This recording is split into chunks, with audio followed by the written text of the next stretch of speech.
Ako ang inyong Lolo Pael at ito ang aking kwento. Bigay na Singsing. Pre, buksan mo pinto, dali! Alam ko nandiyan ka sa loob ng bahay nyo. Bilisan mo na pre, buksan mo na to! Dahil sa pangangalampag ni Edmond, nabuksan niya ang pinto. Ay, di naman pala nakalak eh. Pre, nandito ka ba sa loob? Pasok na ako ha! Nakailang tawag si Edmond sa kaibigan pero hindi pa rin ito sumasagot. Tiningnan na niya ang buong bahay at wala talaga doon ang kaibigan. Oh, nasan yun?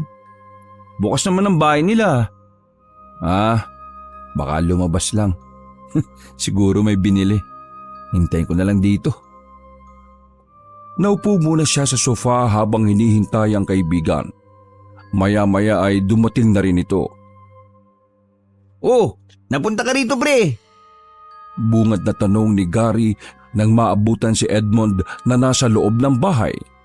Sanay na rin siya sa kaibigan na diretso itong pumapasok kapag pumupunta. Bakit ganyan na itsura mo? Kasi nga pre, may problema ako eh. Kailangan ko ng tulong mo. Saan ka ba galing?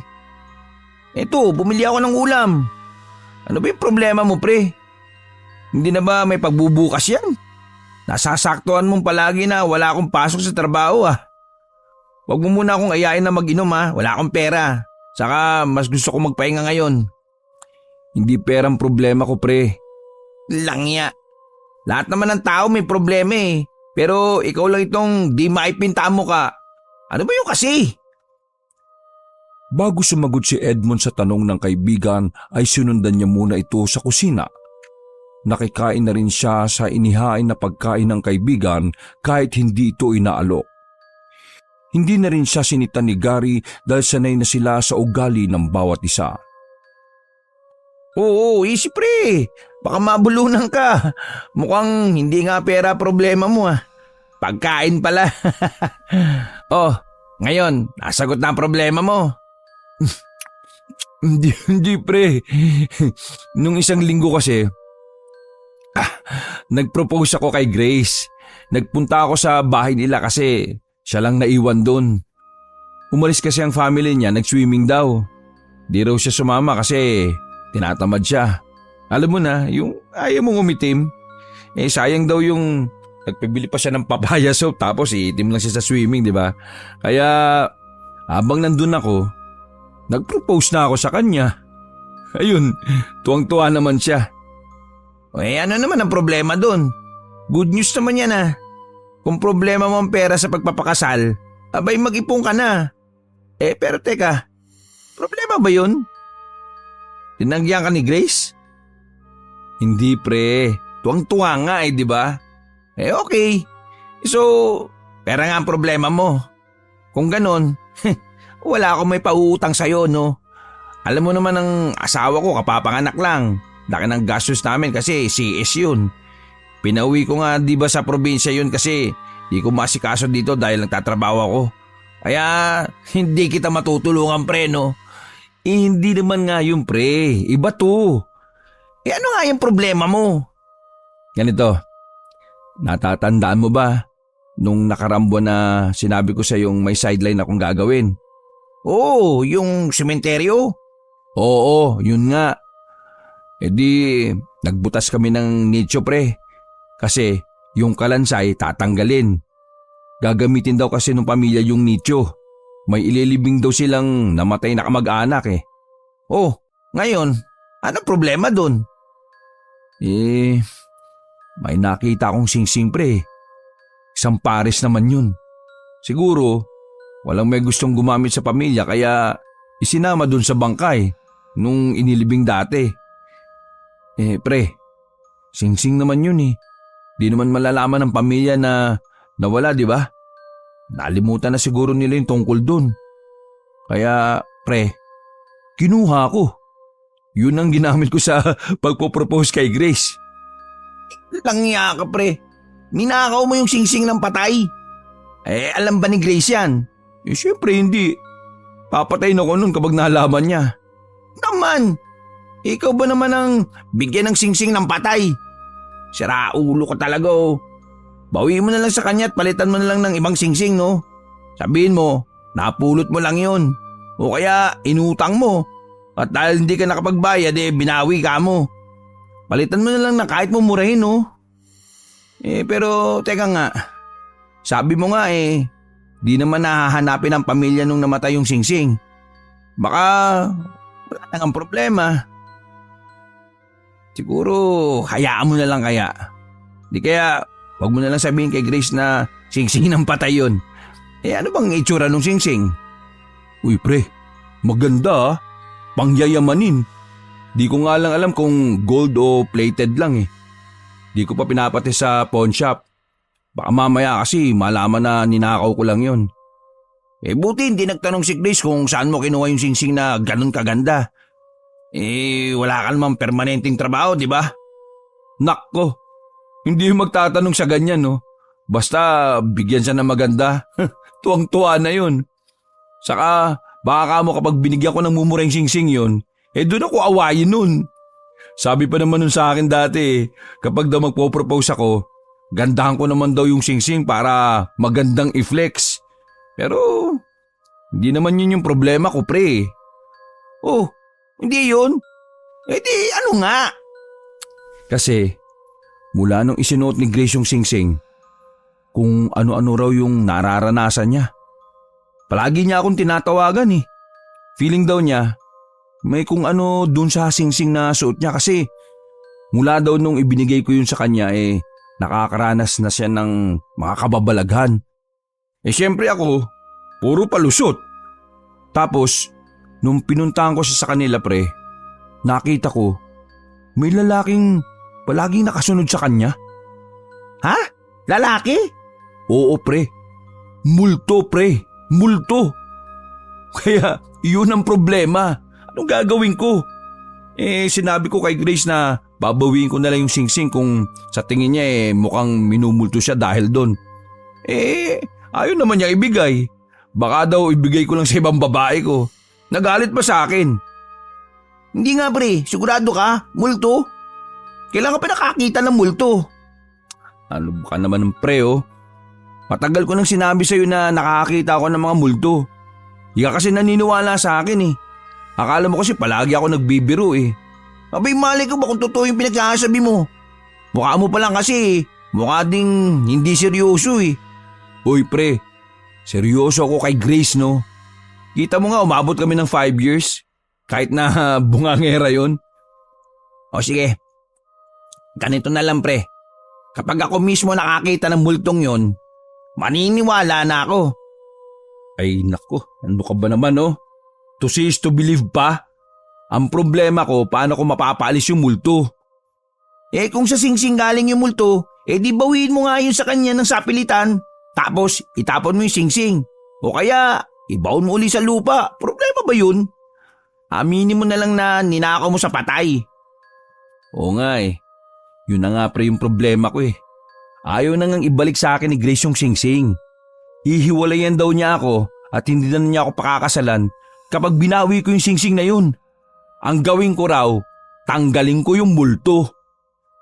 Ay nako, ang sakit nyo sa ulong dalawa. Pumunta ka pa talaga dito para idamay ako sa problema mo. Ano mong magagawa ko dyan? Problema nyong dalawa yan. Solusyonan nyo talaga yan. Tapon mo nga yung singsing. Yun na lang yung nakikita kong solusyon. Kausapin mo kaya siya. Sabi mo, sa'yo yung singsing, sa asawa mo. Ano? Tapos ano? Sabihin ko na ninakaw mo sa akin? Loko ka ba? Di. Sabihin mo, sinanla mo sa akin. Tutubusin mo na. Sa iyo ko pa talaga yun isasanla mas lalo yatang di ka panipaniwala yun. Maniniwala yun pre. May pagka-syunga yun Alaga naman Edmundo. Dahil sa kakulitan ni Edmond, napapayag din siya ni Gary na tulungan siya sa problema niya. Pinuntahan nila ang nobya ni Edmond dun sa bahay nito para ipakausap kay Gary. Pero Hindi pa sila nakakalapit sa pintuan ay napahinto na si Edmond at nanginginig na humawak sa braso ng kaibigan. Oh, bakit pre? Anong nangyayari sa'yo? Pre, hindi ko yata kayang lapitan si Grace eh. Oh, bakit? Yung lalaking multo eh. Nandun, nasa pintuan ng bahay nila. Wala akong nakikita. Hindi ka naman naanoin ng multo, no? Tara na, ako nang bahala. Ikaw na lang pre, hintayin na lang kita dito.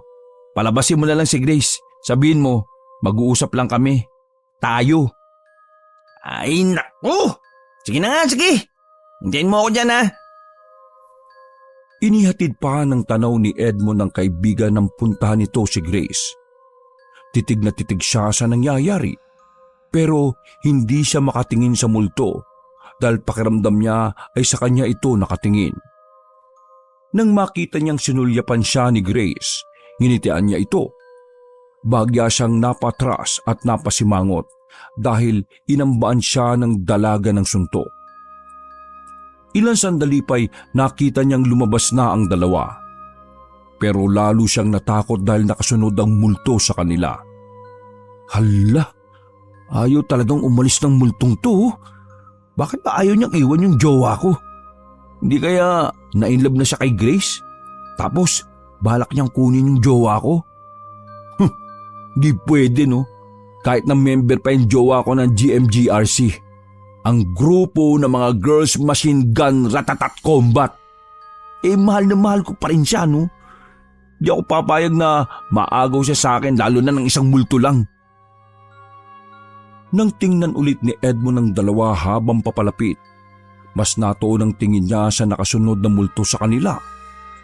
Masama ang tingin nito sa kanya. Kagad niyang inalis ang kanyang tingin at yumuko na lang saka hinintay sila na makalapit. Kaagad niyang kinausap si Gary pagkalapit nito. Pre, bakit mo naman isinama pa? Sabi mo di ba palabasin ko? Tapos ngayon magtatanong ka? Gulo mo talaga. Ano ba kasi yan, Edmond? Bakit may paarte ka pang ganito? Ha? Ay, ano kasi? Ililibre daw tayo ni Gary ng lugaw. Ano? Bakit ako? Ay naku, talaga naman oh. Ikaw, kasi sabi ko sa'yo, si Grace lang ang palabasin mo. Sinama mo pa yung multo eh. Ano naman? Ikaw lang naman nakakakiti. Ikaw lang naman ang apektado dyan eh. Para makapag-usap sila, nagpunta na sila sa isang parke. Naghanap sila ng pwesto na walang tao. Okay, nandito na tayo. Ano ba kasing problema niyong dalawa? May sasabihin daw tong si Edmond sa'yo eh. Bakit ako? Ikaw kaya ang may sasabihin. Ikaw na lang kasi magsabi, ganun din naman yun eh. Ano ba? Magsasalta ba kayo o magtuturoan na lang? Ano kasi love eh. Yung tungkol dun sa singsing, di ba sabi mo may nararamdaman kang kababalagan mula nang ibinigay ko yung singsing? Hihiramin daw ni paring Gary. Papatingin niya kung ano bang meron dyan.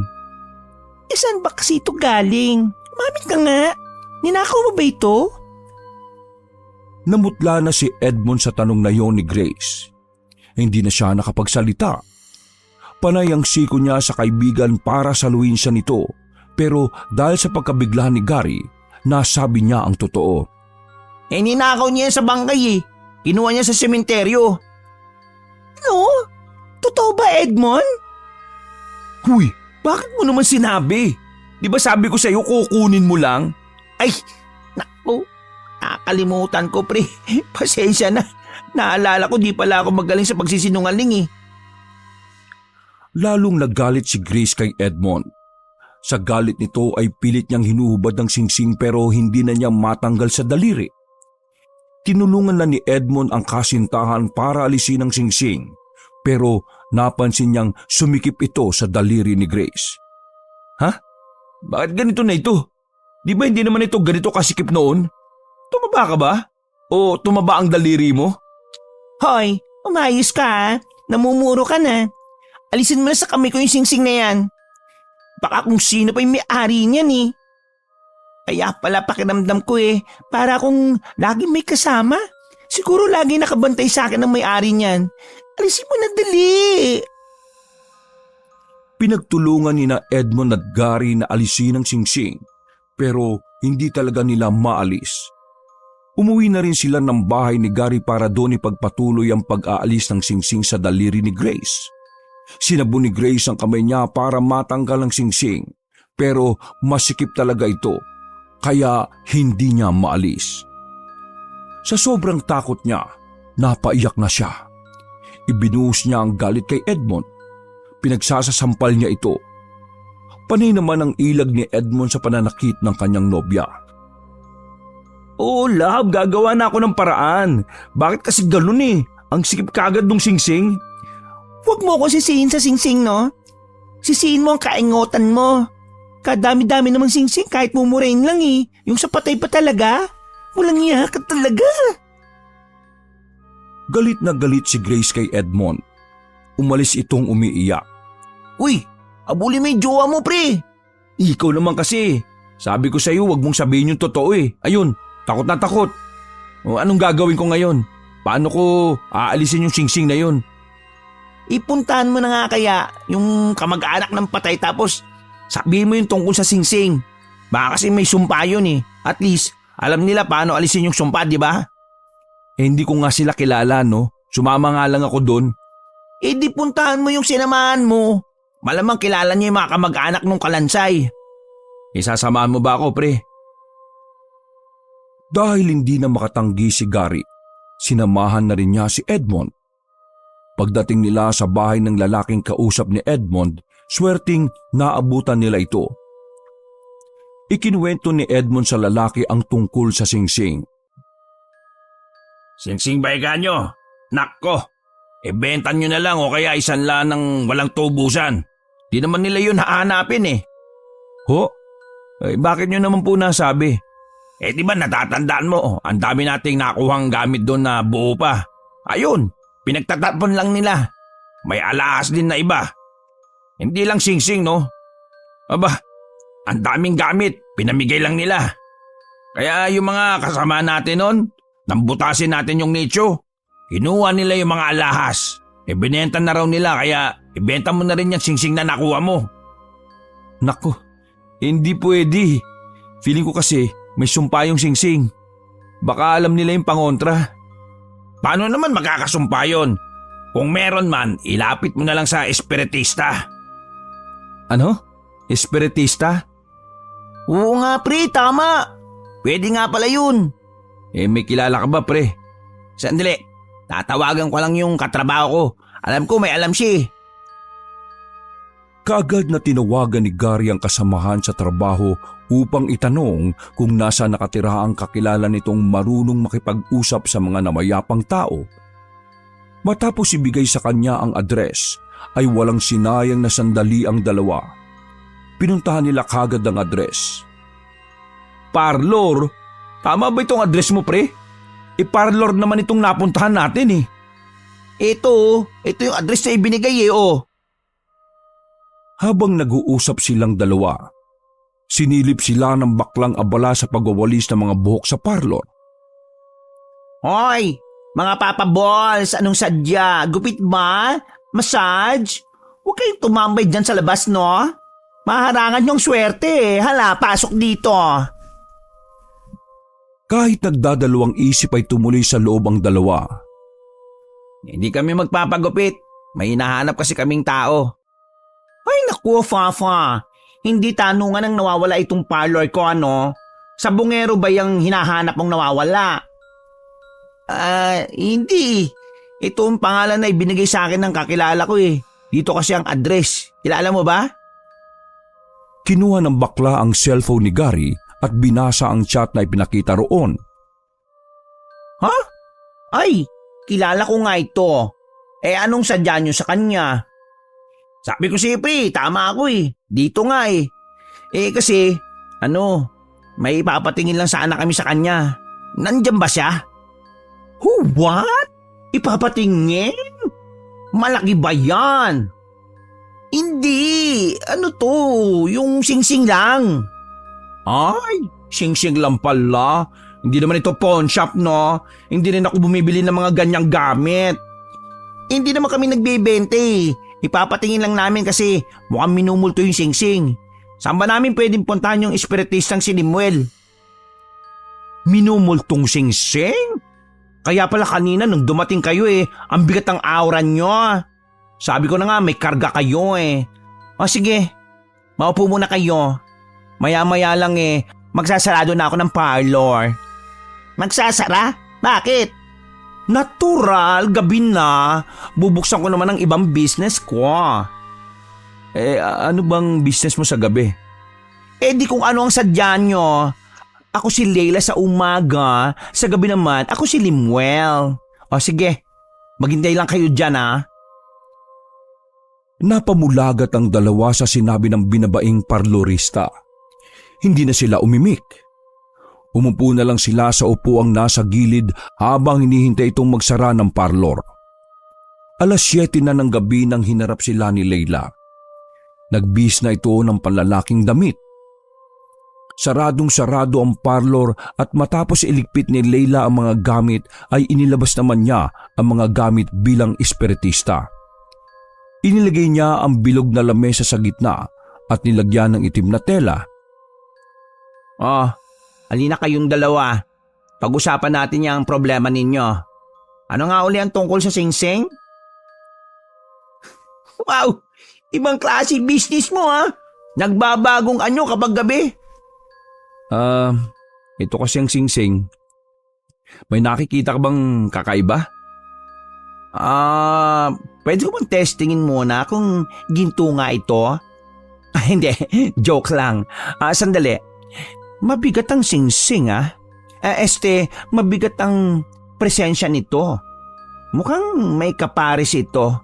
Nasaan yung isa? Ha? Kasi nasa nobya ko Suot niya. Hindi nga namin mahubad Yan ang problema pa naming isa. Ginagawa na namin ang lahat pero ayaw maalis sa daliri niya. Baka naman matulungan mo kami. So, nagpunta kayo dito para magpatulong na maghubad ng singsing ng jowa mo. Kung hindi mahubad, bakit hindi na lang putulin yung daliri niya? O, di ba? Alin ba ang mas mahalaga, yung singsing o yung daliri? Ang ibig kong sabihin, baka ayaw ipahubad sa kanya nung multo. Kasi mula nung isuot niya yung singsing, lagi nang may multo ng lalaki na nakasunod sa kanya Kanino ba itong singsing? Bakit napunta sa inyo? Kinuha ko lang sa patay. Dun sa binuksan namin na nicho. Yon! Pagnanakaw! Masama talaga yon! Kailangan nating makausap ang may-ari ng singsing na ito para malaman natin kung anong dahilan niya at ginagambala kayo. Sinimulan na ni Leila na sindihan ng kandila pagkatapos ay nag-usal siya ng panalangin. Habang nagdarasal ay pinatutunog niya ang isang bell na may mababang tunog. Paulit-ulit niyang pinatutunog ito hanggang sa pumapasok na sa loob ng parlor ang mainit-init na hangin. Ayan, nandito na siya. Nararamdaman ko na. Isang lalaki. Naggalawan na ang mga gamit sa loob ng parlor na parabang nililindol ito. Hinahangin na rin ang nakasinding kandila pero hindi naman tuluyang namamatay ang apoy. Nandito na nga siya. Nakikita ko siya. Nasa likuran mo. Sa akin ba? Sa likuran ni Limuel. Ni Leila. Nako. Kahit ano pa yung pangalan niya. Tahimik. May sinasabi siya. Ano raw? Nagagalit siya. Kasi may kinuha raw kayong gamit na naging dahilan ng kanyang pagbangon. Yung singsing? Isasauli na nga po namin Hindi ko naman po sinasadya na kunin yan. Yung isa po, nasa jowa ko. Ang kaso ayaw naman pong maalis dun sa daliri niya. Isasauli ko po talaga. Sorry na po. Hindi naman daw sa kanya yung singsing na yan Sabay na napanganga ang magkaibigan sa sinabi ni Leila. Gulat na gulat sila sa kanilang narinig. Kung hindi sa kanya, kanino yan? Saka kung hindi naman pala sa kanya bakit siya nagmumulto? Bakit siya palagi nakasunod kay Grace? Naku, sandali. Kakausapin ko uli siya. Muling pumikit si Leila para kausapin ang multo. Maya-maya ay bigla na lang siyang nanginig. Nanigas ang katawan niya at tumirik ang mga mata. Napatayo na mula sa kinauupuan si Edmond at si Gary. Napatakbo na si Edmond sa may pintuan pero mabilis siyang nahawakan ni Gary sa braso. Oo, saan ka pupunta? Natatakot ako, pre. Ano na nangyayari sa kanya? Sinapian ba siya o inaatake ng epilepsy? Umalis na tayo. Delikado na yung nangyayari, oh. Sira ulo ka ba? Iiwan natin siya ng ganyang kalagayan. Saka isa pa, psychic yan. Alam niya ginagawa niya. Paano natin malalaman ang sagot ng problema natin kung aalis na lang tayo? Napakaduwag mo talaga, oh. Wala na yung multo, pre. Bigla na lang naglaho. Saan yung nagpunta? Di sasapi na yung sa kanya. Paano kung patayin tayo niyan? Galit nga, di ba? Hindi. Dito lang tayo. Walang aalis. Hinatak uli ni Gary si Edmond papasok ng parlor at tumayo sila sa gilid habang pinapanood ang pangyayari kay Leila. Lalong nagsiksika na silang dalawa nang makita nilang puro puti na ang kulay ng mata ng binabaeng espiritista. Maya-maya ay bigla na lang sumubsob si Leila sa lamesa, kasunod nito ang paghinto ng panginginig ng katawan. Oh, anong nangyayari? Abay, ewan ko. Ako talagang tinanong mo. Pareho naman tayong wala alam dito Lapitan mo, gisingin mo, pre. Sabay tayong lumapit, no? Tara, tingnan natin.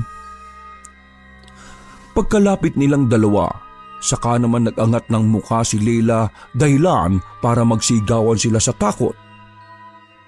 Ay, ang ingay. Bakit kayo sumisigaw? Buhay ka na? Bakit? Namatay ba ako? Sabi ko, kakausapin ko lang ang multo. Pero hindi ko naman sinabing sasama na ako sa kanya, no? Kayo talaga, oh. Bakit ba kayo nakatayo? Maupo nga kayo. Sasabihin ko na kung ano yung pakay niya sa inyo. Ay, sus! Nagkwentuhan lang naman pala sila, pre. Tara, maupo na tayo. Tayo naman ang makinig ngayon sa kwento ni Madam o ni Sir. Parang mas lalo kong kinakabahan, Ang sabi niya, hindi raw sa kanya yung singsing. Inilagay lang daw yan sa kabaong niya nung binurol siya. Pinabaong daw sa kanya. Naiinis siya kasi hindi siya makatawid dahil sa singsing na yan. Parang may pinagagawa daw sa kanya yung naglagay dyan. Nako, kawawa naman. Patay na nga siya, binigyan pa ng trabaho. Di na naawa sa kanya yung naglagay ng singsing sa kabaong niya. Ano raw ba yung pinagagawa sa kanya? Hindi nga raw niya alam. Yun ang aalamin natin. Na naman? Mangingisay ka na naman ba? Sa katitirik na naman ng mga mata mo? Hindi, no? Kailangan ko makita ang kaparis na singsing na ito para malaman ko ang sagot sa tanong mo. Yun! Tawagan mo na si Grace. Papuntahin mo dito. Nako, bad trip yun. Hindi nung sasagutin yung tawag ko. Pwede po bang bumalik na lang uli kami bukas? Sige. Kung gusto niyo tumagal pa ang issue ng singsing na ito, hindi ko may papangako ang kaligtasan ng jowa mo, ha? Ang akin lang kasi, sinimulan na natin to, tapusin na natin. Kaya tawagin na natin ng pansin ang gumawa ng sumpa ng singsing na ito. Ano? May sumpa talaga yung singsing na yan? Sino naman kayang gagawa niyan? Bakit? Tara, puntaan na lang kaya natin sa bahay nila. Pwede ka bang sumama sa amin? Ay, sasama ako? May additional fee yun, ha? Hala, may bayad pala to. Akala ko kawang gawa lang to. La, di ba nga business ko ito? Di doon na lang kayo sa libre. Sige na, uwi na kayo. Good luck na lang kung makakita kayo ng legit. Ay, hindi. Sorry. Sige na, bayag na ako. Baka alam makalusot na libre. Basta, matapos na sana to ngayong gabi. Nagkasundo sila na sa bahay na lang ni Grace ituloy ang kanilang ginagawa. Sinundo nila si Grace sa bahay niya. Ipinagpaalam ito sa mga magulang at pinayagan naman. Sumama rin si Grace dahil aligaga na ito. Sinabi nitong gusto na niyang matanggal ang singsing dahil pakiramdam niya ay nasusunog ang kanyang daliri. Sobrang init daw ito na parang nadarang sa apoy. Nang tingnan ni Edmond ang daliri ni Grace, mas namagana ito at nagkakapasa na rin. Pagdating sa bahay ni Gary, muling nagsagawa si Leila ng pagriritual. Nagsindi na siya ng kandila at insenso sa kanya muling dinasalan ang mga singsing. Nang matapos siya magdasal, nanlaki ang mga mata niya sa kanyang nakita. Oh, bakit? Anong nakita mo? Mukhang singsing ito ng kamatayan. Sabay-sabay na napasigaw ang tatlo dahil sa pagkabigla. Anong ibig mo sabihin? Mamamatay na ba ako? Nilagyan ng sumpa ang singsing na ito. 2 taong isinumpa na mamamatay. May nakatakdang panahon sa kanilang kamatayan. At kaya hindi makatawid ang multong yon, may kinalaman siya doon sa 2 isinumpang tao. Kailangan natin maputol ang sumpa kasi kung hindi, mamamatay sila. Palagay ko ang gusto ng naglagay ng sumpa ay hatakin ni Manong na multo sa hukay yung 2 isinumpang yon. Grabe naman, ang tindi ng galit. Teka, di ba pre, sabi mo kaya binuksan ng nicho kasi may ililibing doon? Oo. Hindi kaya isa yun sa isinumpa? Patingin nga ulit ang singsing sa daliri mo, Grace. Nang iniabot ni Grace ang kanyang kamay kay Leila, napatingin silang lahat dahil bukod tanging si Edmond lang ang may kakayahan na makita ang hindi nakikita ng iba. Gulat na gulat siya sa kanyang nasaksihan.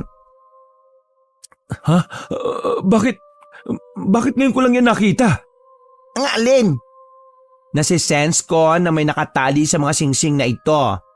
Sinulid? Ang dulo ng sinulid na yon ay nakatali sa 2 taong binigyan ng sumpa. Pero ang isang sinulid ay malabo na. Ang ibig sabihin na isa katuparan na ang sumpa. Oo. Nakikita ko nga yung sinulid. Kulay pulang sinulid ang nakatali sa 2 singsing. Pero yung isang singsing, itong panlalaki, malabo na nga ang sinulid. Parang pawala na. Pero yung nasa singsing na suot ni Grace, malinaw pa. Anong ibig sabihin nun? Kailangan matanggal na yun sa daliri ni Grace. Baka mamaya madamay pa siya sa sumpa. Kaya yan, kasalanan ko to Dapat hindi ko na lang ibinigay Oo, kasalanan mo talaga. Ikaw talaga sisisihin ko kapag ako'y namatay. Sasama talaga kita. Teka. Kilala niyo ba kung sino yung namatay sa pamilya ng pinagserbisyuan niyo sa pagbubukas ng nicho? Ang sabi po ni Manong Lando, pinsan daw po nung may kalansay na inalis namin doon sa nicho. Pagkasabi noon ni Edmond ay bigla na lang nagpatay-sindi ang mga bumbilya. Pati ang kanilang sinindihan ay namatay rin ng apoy. Kasunod noon ang pagbagsak ng mga gamit sa kusina. Ganon din sa sala. Pati ang mga nakasabit sa dingding ay nagbagsakan din. Napasigaw sila ng malakas maliban kay Leila. Napayakap naman si Grace kay Edmond dahil sa takot. Walang aalis Walang tatakbo sa inyo. Mas delikado kapag lumabas kayo ng bahay. Manatili kayo sa pwesto nyo, hindi siya mananakit.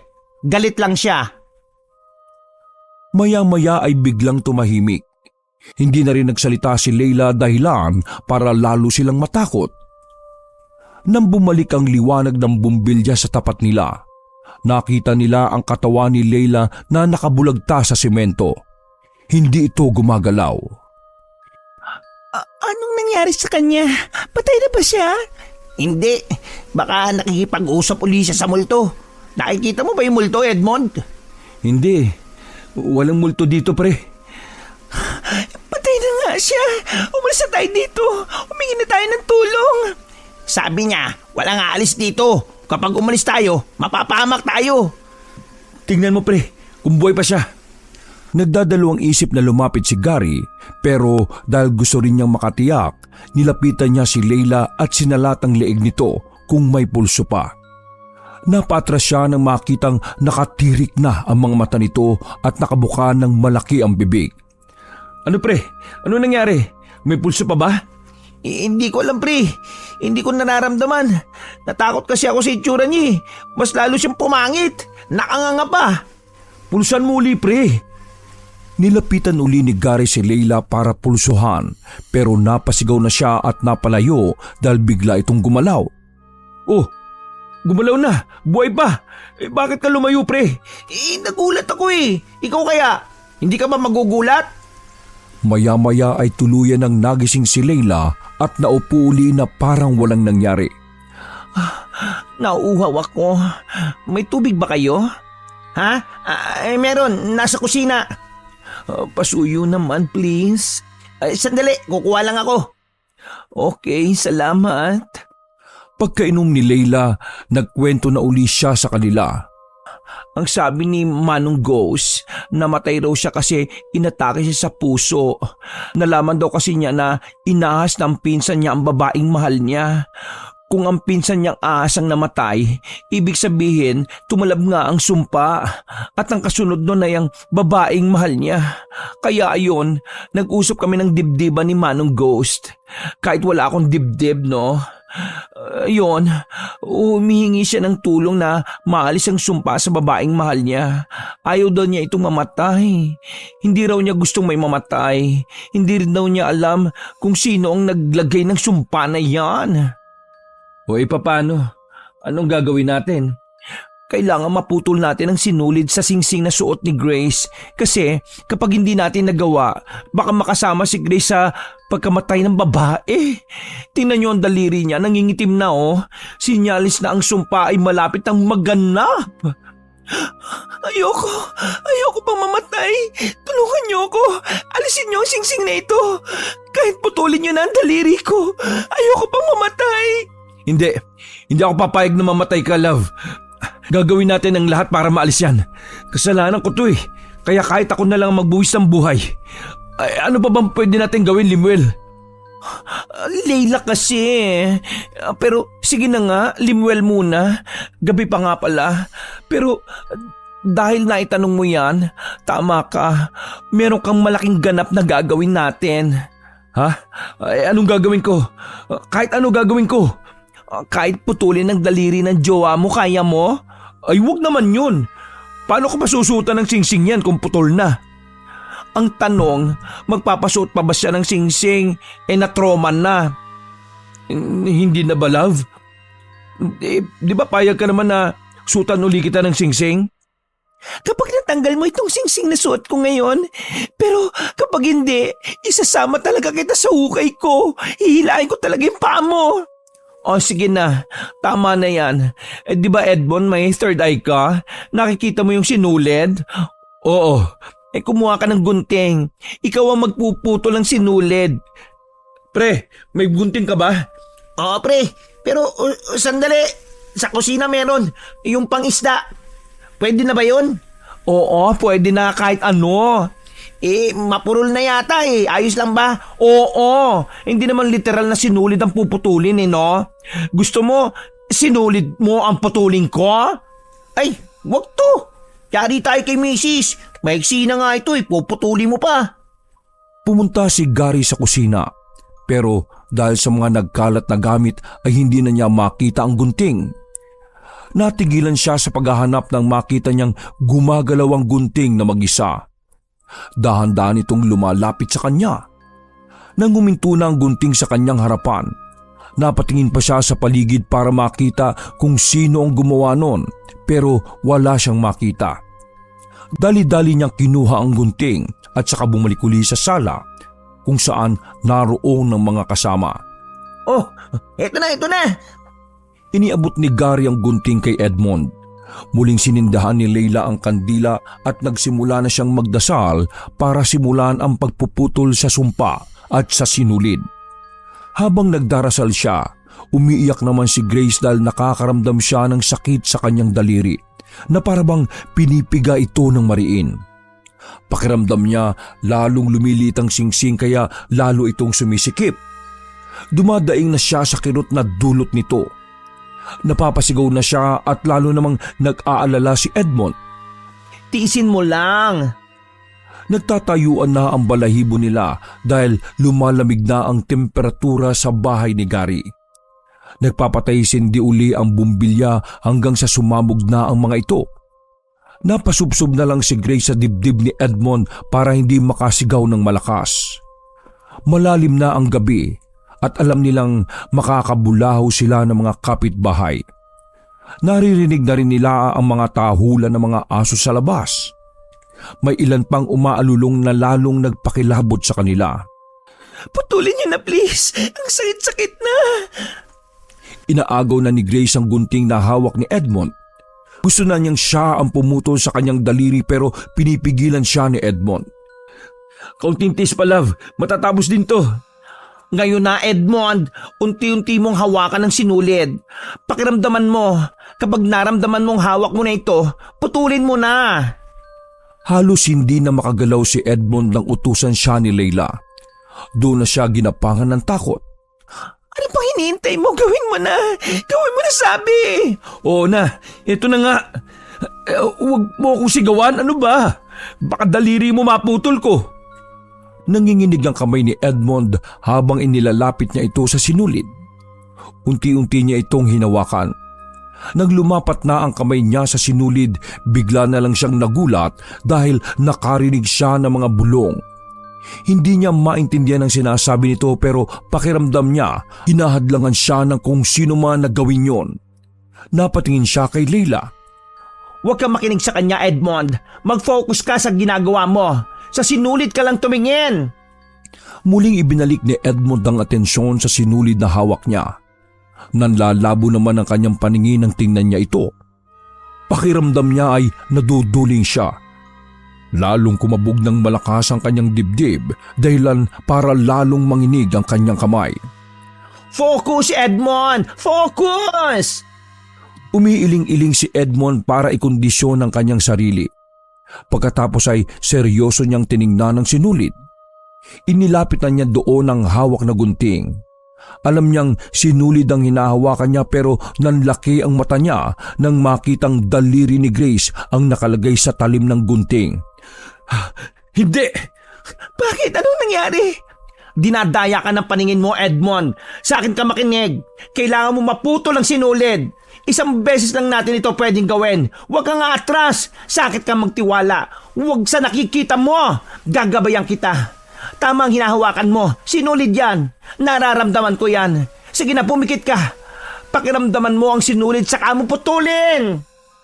Sinunod ni Edmond ang sinasabi ni Leila. Pumikit siya at pinakiramdaman kung sinulid ba ang kanyang hawak. Naramdaman na niya ang sinulid sa kanyang daliri. Pero nang akma na niya itong gugupitin, narinig na naman niya ang bumubulong na tila ba nag-uusal ng dasal. Napapahinto siya dahil sa panggugulo nito sa kanyang isipan.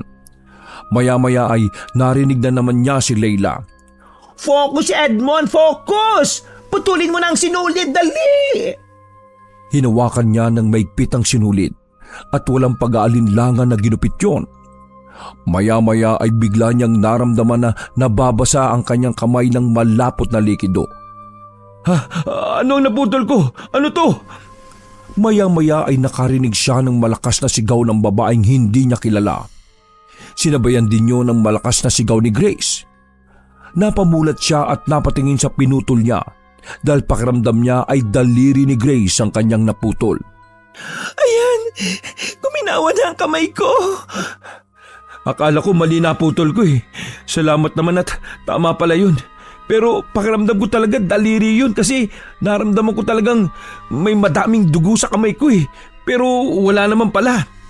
Dinadaya ka lang niya para hindi mo magawa ang pagputol sa sinulid na yon.